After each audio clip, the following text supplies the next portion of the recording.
Yo, good people, it's your boy L Boogie, Butch's doing butchy things. We just finished 10 Nights of Fright, and I did a little bonus film last night. I watched 10 horror films in these 10 days leading up to Halloween. We did it, y'all.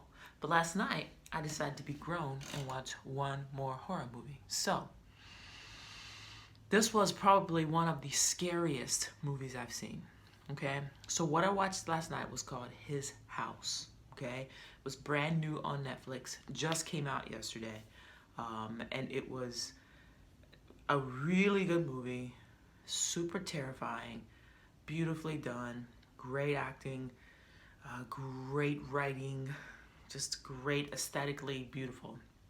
All right, so it was called His House, and it was about this refugee couple from Sudan who made it to England. All right, so there is so much happening in this movie just around social issues, and around all these just topics of assimilation, survival, internalized racism, familiarity that's not familiar at all. Okay, so that's a big trigger. I just want to give a little bit of a trigger warning, because even though this is a great film and I highly recommend it, it was super scary, it was amazing, and there are some images and instances around race and around what it means to be a refugee and what it means to be in another place and try to survive and live and make it. So it is really intense.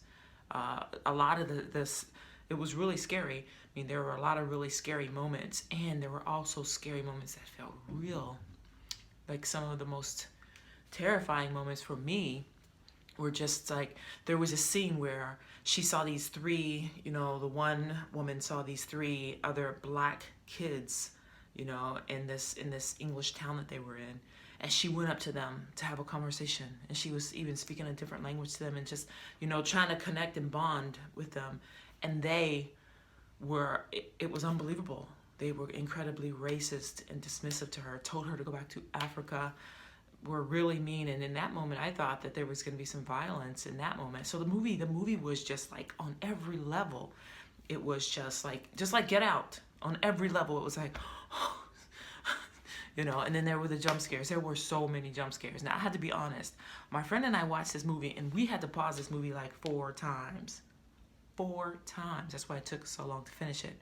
It was so scary. And it was like next level jump scares. Okay, so when we're talking about the scary jump scare shit that was going down, it was like the guy's in there, the jump scare, he turns his way, another jump scare, and then you're like, oh my goodness, could another, it's like jump scares everywhere. It was really scary.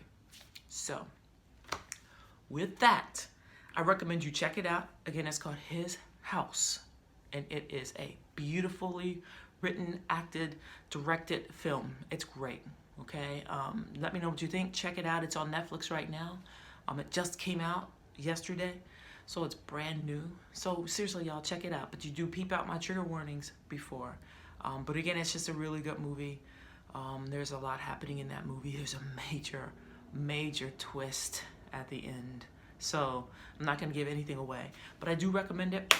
If you're looking for something tonight to watch after you come in from doing your Halloween trick-or-treat thing, do it. Check it out, okay? If you're on my coast and you're getting ready to go out, check it out when you get home. If you're on the other coast, you might be coming home by now. Maybe you're not. I don't know, but maybe check it out tomorrow, okay? But anyway, I highly recommend it. Again, it's called His House. Check it out. 10 Nights of Fright plus a bonus. And now I'm going to wrap it up this evening. And I'm going to do a marathon of Halloween. So, be good to yourselves. Be good to each other. Take care of yourselves. Take care of each other. Until next time. And also, next week is very important. If you haven't voted yet, get out and make it happen. All right? Peace! 10 Nights of Fright. It's a wrap.